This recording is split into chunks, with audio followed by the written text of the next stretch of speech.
Nah, bagaimana eh, mengolah persepsi dan asumsi saat menghadapi keluhan masyarakat? Baik, berikan ruang pada masyarakat ya untuk menyampaikan keluhan. Jadi kalau dari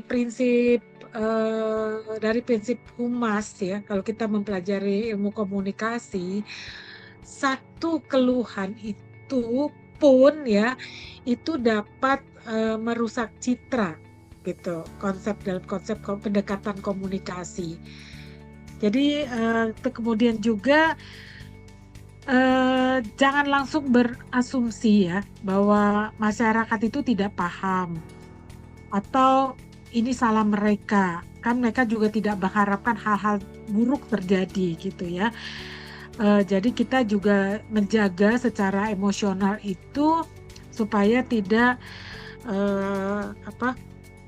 terjadi hal-hal yang tidak diinginkan oleh kedua belah pihak gitu. Jadi mari kita ajak masyarakat untuk saling mengerti gitu ya terhadap aturan maupun kebijakan yang ada di daerah atau ada di tupoksi Bapak Ibu sekalian gitu ya. Baik, saya lanjutkan lagi. Nah, melihat permasalahan itu dari perspektif masyarakat ya Bapak Ibu, jangan dari dari kita, karena mungkin saja prosedur yang kita buat, peraturan yang kita buat itu menurut kita sudah sangat baik, sudah sempurna. Tapi bisa saja ada celah gitu ya, bahwa dari pihak masyarakat itu ada yang maksudnya kasus tertentu yang kita tidak terpikirkan. Jadi bukan salah kita juga, karena ada hal yang memang anomali, misalnya ada kejadian kita nggak pernah tahu, jadi misalkan ada banjir, kita kan tidak mengharapkan, tapi itu terjadi banjir sehingga kita antrian semakin panjang gitu ya. Waktu COVID itu kan juga orang berbondong-bondong untuk tes itu ya, jadi macetnya juga di mana-mana gitu. Jadi pada dasarnya saya yakin peraturan yang dibuat pemerintah itu berempati kepada masyarakat, mempunyai niat baik gitu ya, tapi ada kasus-kasus tertentu yang kita perlu perbaiki di masa yang akan datang. Jadi bisa kita sampaikan, saya mengerti Bapak sudah menunggu lama, Bapak sudah ke sini lebih dari 1 kali gitu ya.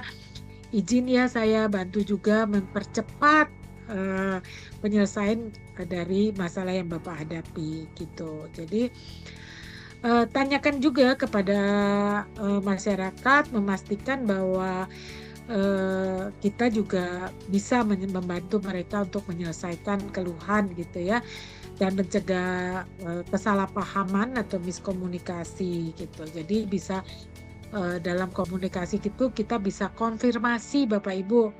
Jadi maksud Ibu, proses ini belum bisa dilanjutkan karena dokumen belum lengkap.